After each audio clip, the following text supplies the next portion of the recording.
Havenwood was a place where time passed slowly, like a lazy river.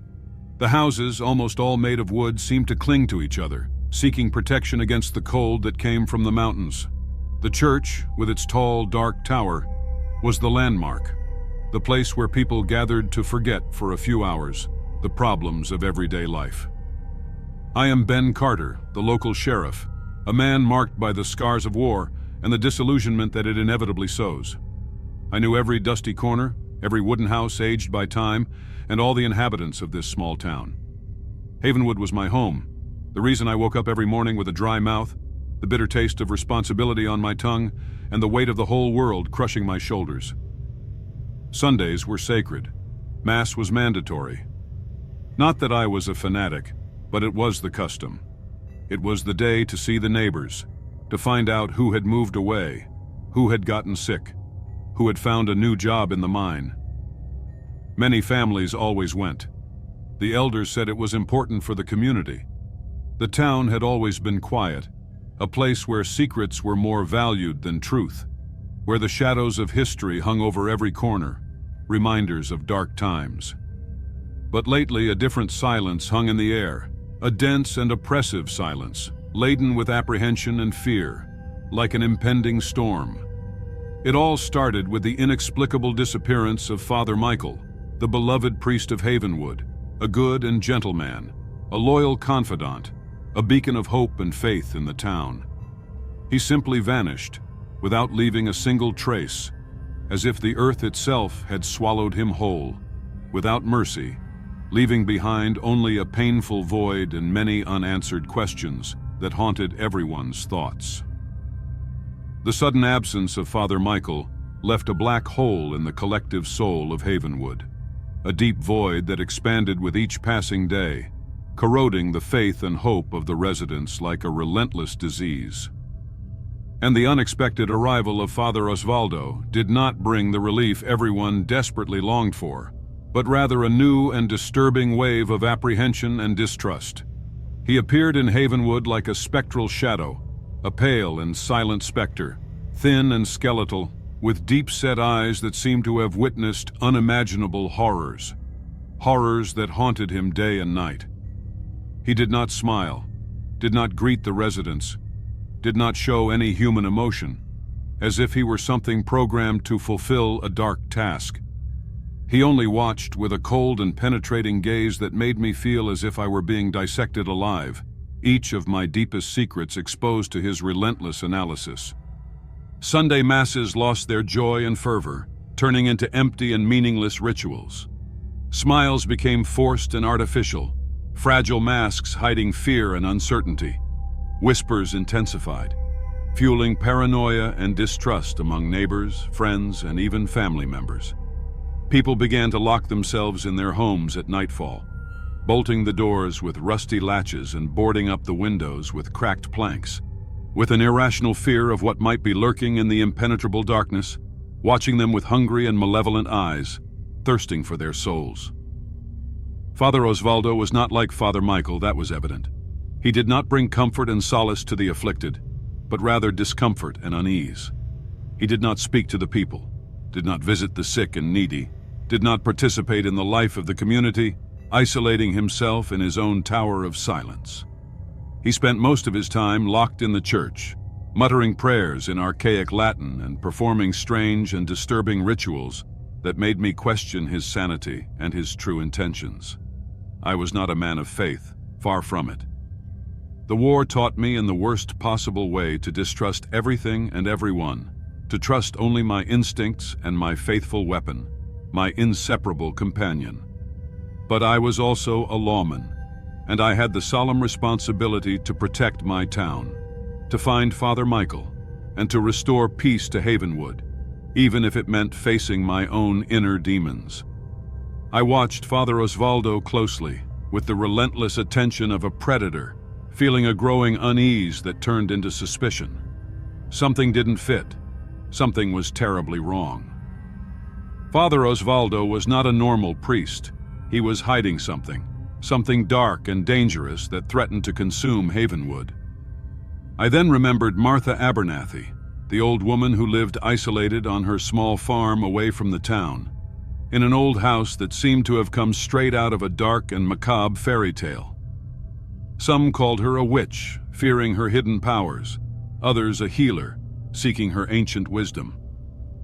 I considered her an eccentric, a folkloric figure who knew the secrets of Havenwood like no one else, a guardian of the town's mysteries. Perhaps she could help me understand what was happening, to unravel the mystery behind the disappearance of Father Michael and the sinister and sudden arrival of Father Osvaldo, the truth behind everything. One particular night, a dog's howl broke the oppressive silence of the town, a horrifying sound that echoed through the valleys and mountains. A long and monstrous howl, laden with indescribable pain and terror that made my spine tingle and awakened my most primal survival instincts. I looked through the fogged window and saw a dark and shapeless shadow moving furtively among the trees near the church. It was big, too big to be a dog or a wolf, something more sinister and predatory. I grabbed my gun, which had accompanied me in countless battles, a silent witness to unimaginable horrors, and left the house, determined to face the darkness. I had a bad feeling. A feeling that something terrible was about to happen in Havenwood. Something that would change the town forever, sealing its dark fate. As I walked cautiously towards the church, I smelled a strange and nauseating odor in the air, a foul stench that made my stomach churn, a smell of fresh blood and burnt sulfur, a combination that reminded me of the horrors of war, of mutilated bodies and death that hovered over us like a hungry vulture, waiting to take us to the abyss. I arrived at the church and stopped, taking a deep breath to control the nausea and the paralyzing fear that consumed me. The silence was absolute, broken only by the ghostly rustling of dry leaves and the uneven beating of my heart in my chest. I pushed open the front door of the church, which creaked like a ghostly scream, a lament of lost souls, and entered the sanctuary. The nauseating smell of blood and sulfur was almost palpable inside the church, impregnating every crack and every corner with its profane presence. Shadows stretched from the altar and dusty benches, transforming the once sacred sanctuary into a labyrinth of indescribable horrors. The image of Christ crucified, hanging above the altar, seemed to watch, in silence and eternal suffering, the desecration that unfolded beneath his feet, the mockery of faith. I felt an icy chill run down my spine, a dark foreboding that I had entered a broken place, a place where evil had taken deep roots, corrupting everything that was sacred, a sanctuary of perdition. On the altar, the white cloth, once immaculate and a symbol of purity, was stained with a dark and viscous liquid that gleamed in the dim light of the crescent moon that timidly entered through the dusty windows. The candles, extinguished and melted on the cold marble like black tears running down the pale face of a corpse, silent witnesses of the profanation. The air was heavy, charged with a sinister energy that slowly suffocated me, making it difficult to breathe and clouding my thoughts, as if an invisible force was trying to crush me. I advanced cautiously, with my gun in hand, ready to face whatever was lurking in the impenetrable darkness. Each step echoed in the silence of the church, amplifying the sense of isolation and imminent danger. At every moment, I felt that I was being watched, judged by invisible forces that lurked in the shadows, ready to attack me. Paranoia grew like a weed in my mind. I reached the altar and examined the stained cloth more closely, trying to discern the nature of that abomination. The smell was unmistakable, blood, but it was not human blood. There was no familiar metallic smell. It was animal blood, mixed with a strong odor that made my stomach churn, causing my body to rebel in an attack of uncontrollable nausea, giving me a gag reflex, that bitter and hot taste rising to my mouth. I looked around, searching for clues that could help me understand what was happening there, in that cursed place. Nothing. Only the silence, the impenetrable darkness, and the nauseating smell that seemed to permeate my lungs, slowly suffocating me, stealing my sanity. I decided to inspect the rest of the church, hoping to find something that could guide me through that darkness. I walked to the confessional, feeling a chill run through my body As I imagined the dark secrets that had been whispered there, the sins confessed, and the absolutions granted, now stained by profanation. I opened the creaking door and peered inside. Empty. Only the smell of old wood and the silence that seemed to mock my presence, my inability to understand. I continued my desperate search, scouring every corner of the church, every dusty niche and every dark recess, the sacristy, the prayer room, the choir. Nothing. Only the emptiness and the persistent darkness, and the smell of blood and sulfur that followed me like a relentless shadow, a constant reminder of my failure. I began to feel frustrated and hopeless, sanity slipping through my fingers. I was sure that something sinister was happening there, that Father Osvaldo was involved in something dangerous. But I couldn't find concrete evidence. I couldn't connect the dots that would lead me to the truth. Then, suddenly, I heard a faint and muffled sound, coming from a place I would rather avoid at all costs, the basement. The sound was a muffled groan, as if someone was desperately trying to call for help. The basement. The darkest and most isolated place in the church, an abyss of shadows and long-forgotten secrets. The perfect place to hide the horrors that Father Osvaldo seemed so eager to protect, the rituals that he tried so hard to conceal. I took a deep breath, trying to control the paralyzing fear that threatened to consume me completely, and walked hesitantly to the basement door. I hesitated for a moment, feeling the crushing weight of responsibility on my tired shoulders. I was the sheriff and I had a job to do, even if it meant facing my worst nightmares, the horrors that had haunted me since the war. I opened the door and descended the steep stairs, each step echoing in the silence like a harbinger of impending doom. The smell of blood and sulfur intensified with each step, becoming almost unbearable, a torture to my senses. The darkness was total, and I needed to turn on my flashlight to see what awaited me down there. What I saw down there made me stagger back, horrified, and almost vomit what little was left in my stomach, the bile burning my throat. The smell was so strong that I almost fainted. The basement had been transformed into a grotesque slaughterhouse, a temple of horrors where sanity had no place, a place of perdition. Mutilated animal bodies were scattered on the dusty floor, the blood running in dark pools that reflected the dim light of my lantern like a mirror of hell. The stone walls were covered with strange and grotesque symbols, drawn with blood and feces, forming a macabre alphabet that seemed to mock my ignorance, my inability to understand the desecration. The air was dense and heavy, charged with an evil energy that made me tremble from head to toe, as if I was being possessed by a demonic force. In the center of the basement, there was an improvised altar, made of blood-stained stones and human bones, a monument to profanation and death. An altar. On the macabre altar, there was the body of an animal, opened in half, and with its heart torn out, like a repugnant offering to a dark and bloodthirsty divinity, a pact with the darkness.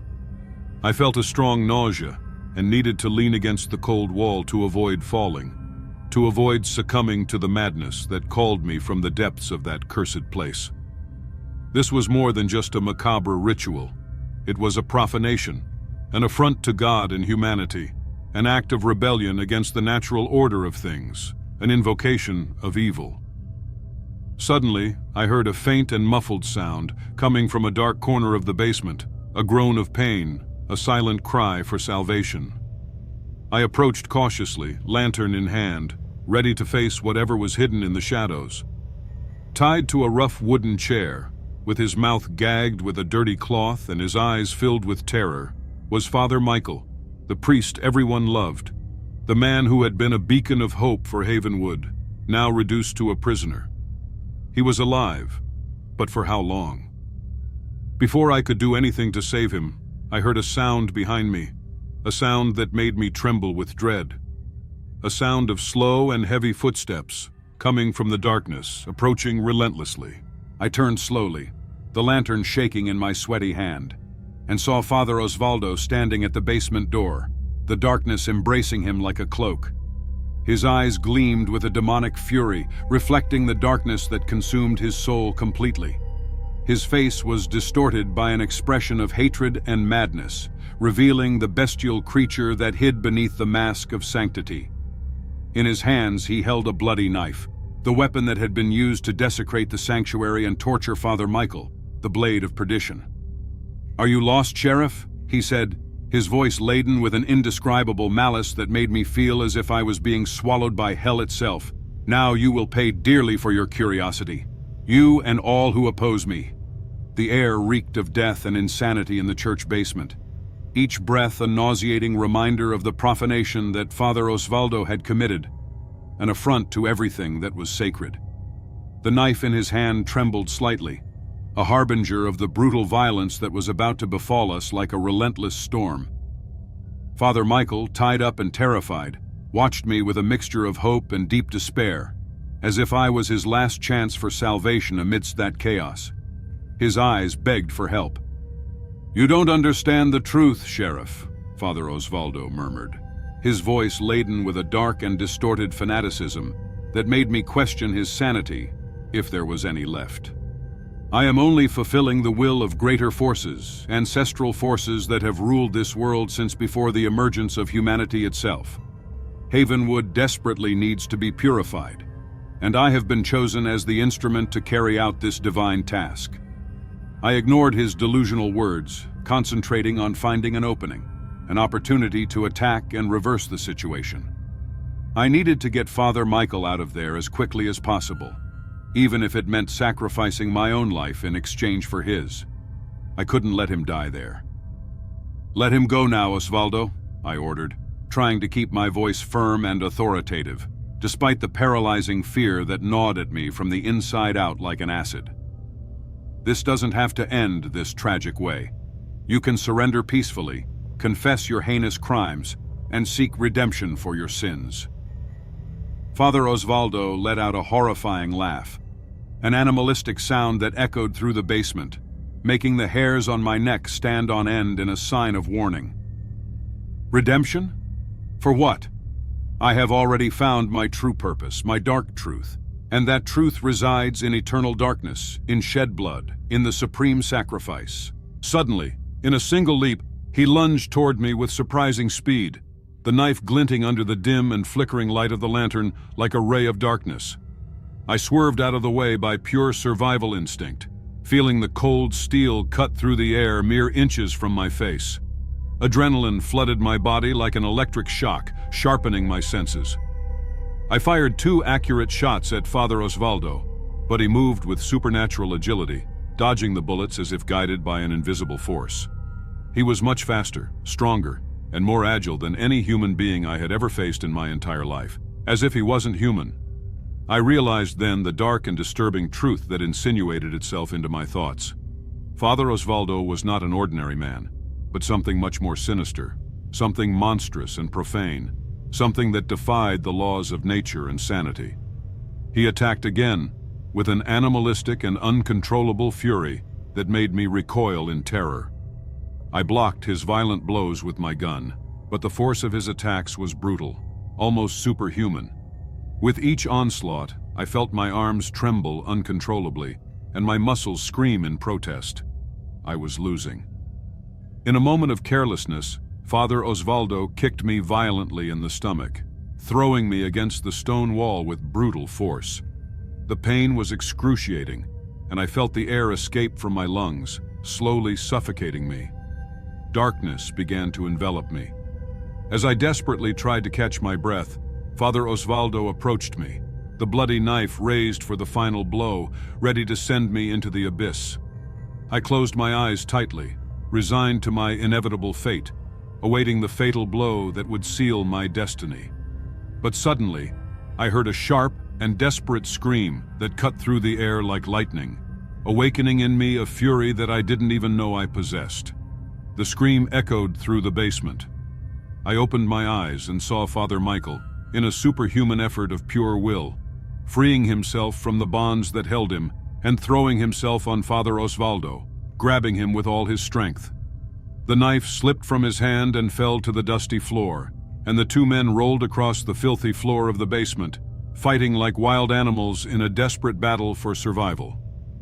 I took the opportunity to get up staggering and grabbed the first thing that was in front of me. A piece of wood, a bone. I don't know what it was. Father Osvaldo was strong and relentless, but Father Michael fought with the blind fury of a man who had nothing to lose, with the unwavering strength of faith and hope. Without thinking twice, I dealt a very strong and accurate blow to Father Osvaldo's head. Feeling the blow, and he staggered.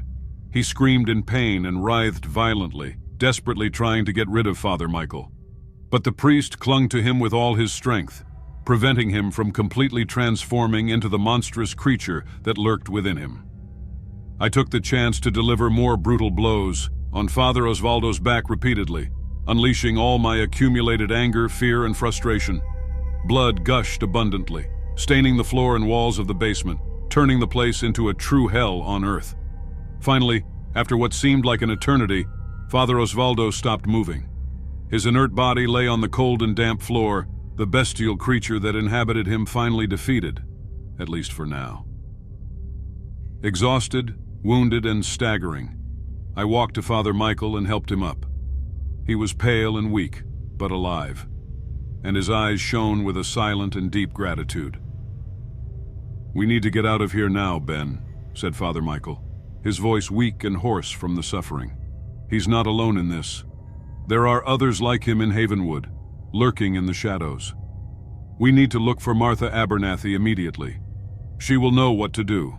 She knows the dark truth that hangs over the city."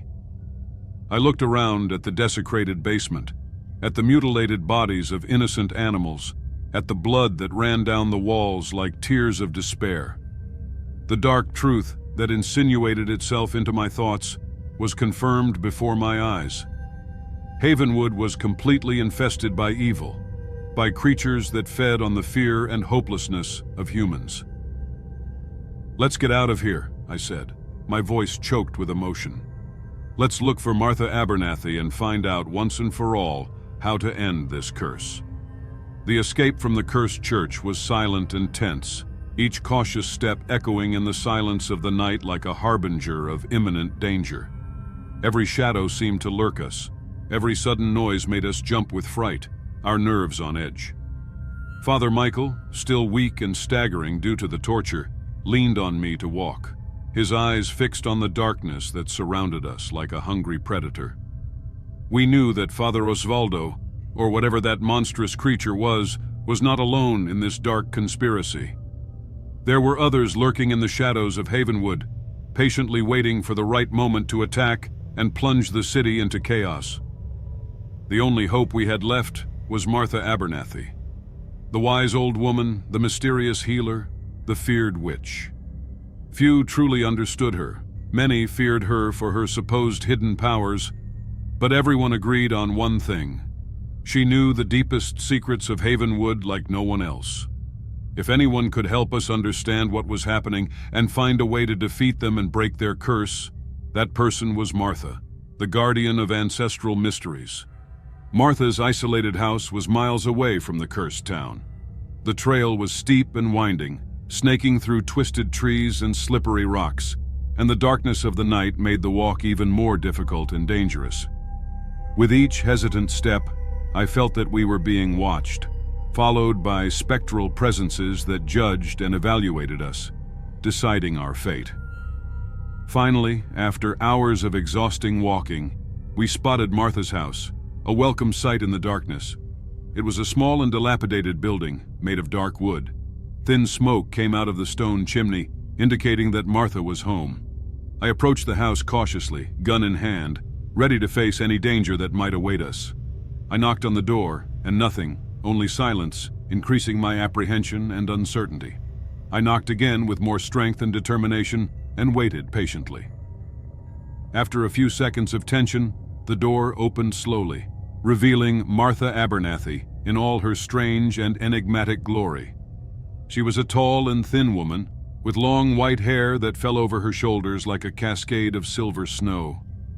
Her eyes were blue and penetrating, capable of seeing through any mask, of unraveling any secret hidden in the human heart. "I was expecting you, Ben Carter," said Martha, her voice hoarse. "I know exactly what happened in the desecrated church. I know who Father Osvaldo is, the creature that hides beneath the skin of man." I let Father Michael pass and we entered the cozy house.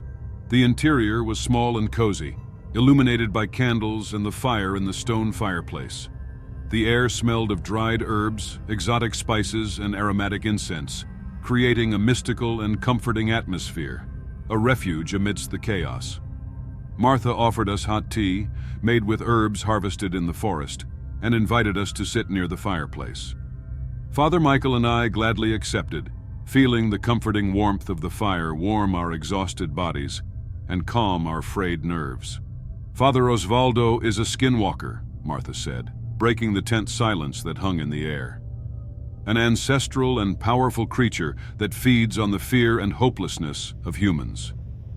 They have existed since before the founding of Havenwood, lurking in the shadows, patiently waiting for the right moment to attack and claim the town for themselves."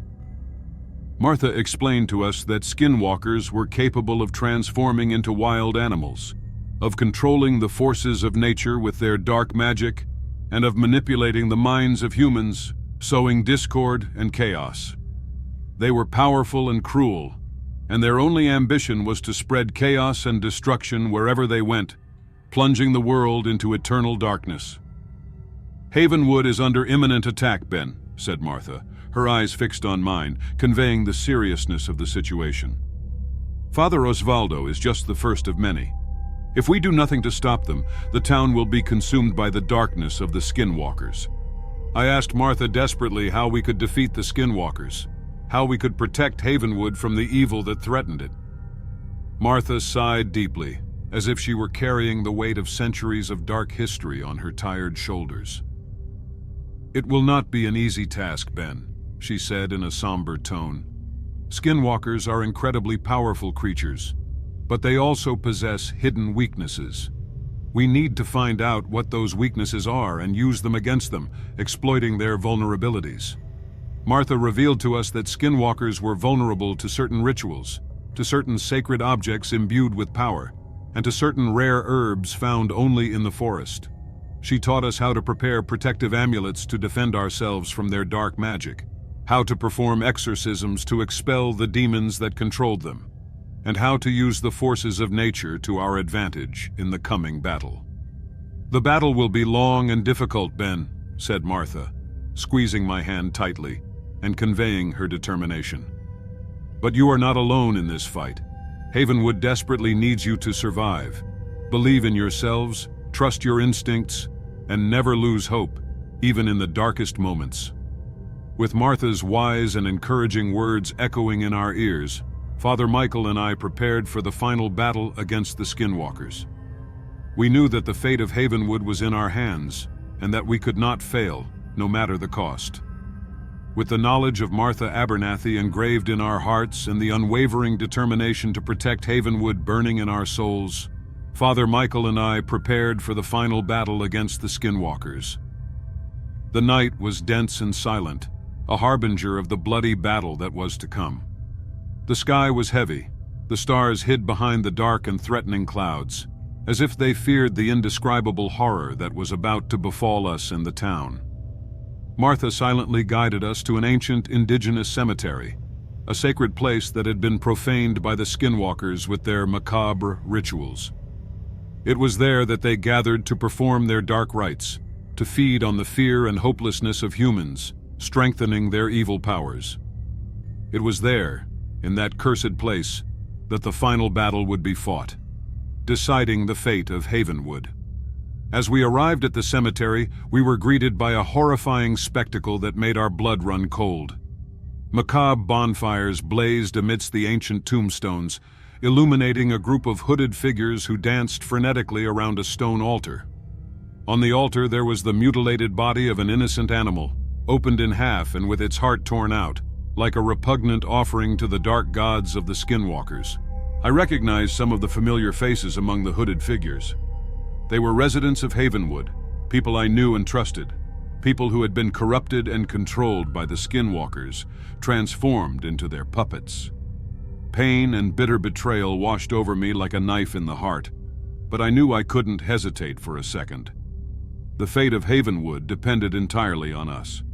Martha handed us protective amulets made with rare herbs and sacred objects imbued with ancestral power, and taught us the words of an ancient exorcism capable of banishing demons. Father Michael and I prepared for battle, taking a deep breath to calm our nerves and strengthen our unwavering faith. Then, we advanced bravely towards the cemetery. As we approached the desecrated altar, the hooded figures stopped dancing and slowly turned towards us. Their faces were distorted by an expression of hatred and madness, their eyes shining with a demonic intensity.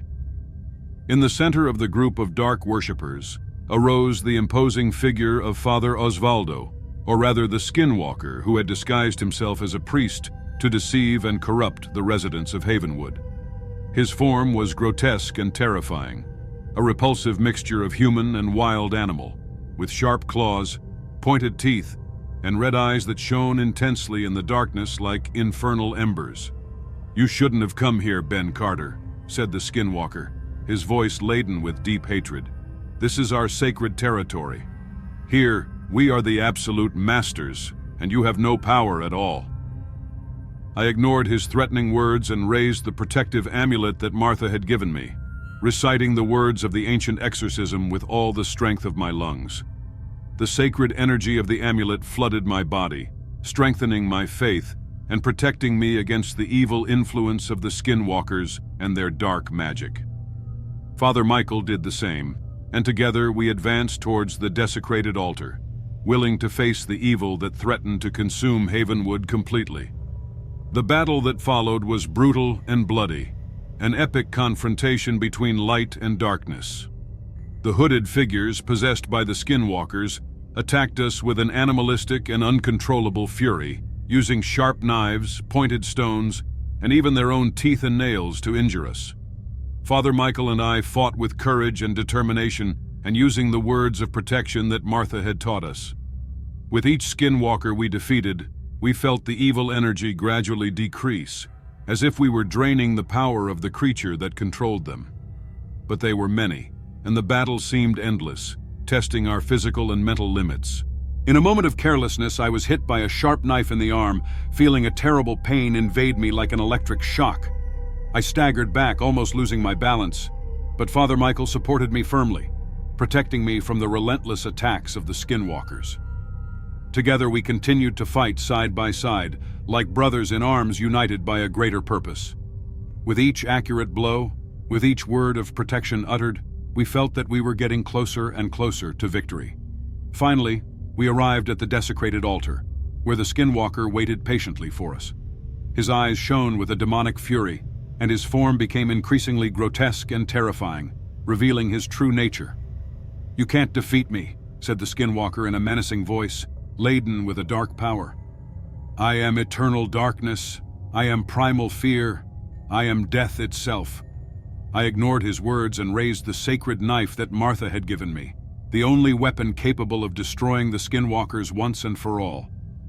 Father Michael and I recited the words of the exorcism in unison, and the sacred energy of the knife flooded my body, transforming me into a channel of divine light. We advanced together towards the skinwalker, willing to sacrifice our own lives to protect Havenwood and free its residents from the curse. The skinwalker screamed in pain and writhed violently, his grotesque form slowly dissolving under the influence of the sacred knife. The energy of the knife consumed him from within, destroying his evil essence and freeing the souls that he had imprisoned within him.